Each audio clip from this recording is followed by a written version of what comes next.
माँ और शिशु को धक्का देला डाला ऑटो, माँ मृत। सौदा किणवा जाउथिबा बेले माँ शिशु को धक्का देला डाला ऑटो। घटनास्थल में माँ मृत्यु होईछि। एभली एक दुर्घटना घटी गजपति जिला आर उदयगिरी थाना अंतर्गत तराबंग गाँव।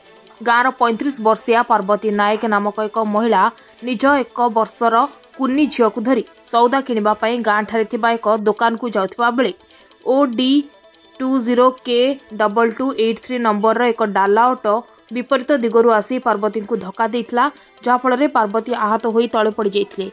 घटनास्थल गाड़ी ड्राइवर गंजाम जिला पेंठा ग्रामर अरुण गौड़ फेरार हो जाइछि।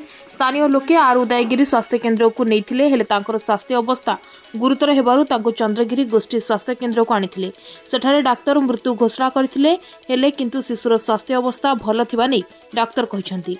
घटनास्थल में आर उदयगिरी पुलिस पहुंची ब्रह्मपुर बड़ मेडिकल को आज दिन 12टा समय शव व्यवच्छेद पठाइबा सह घटनार अधिक तदंत करुछि।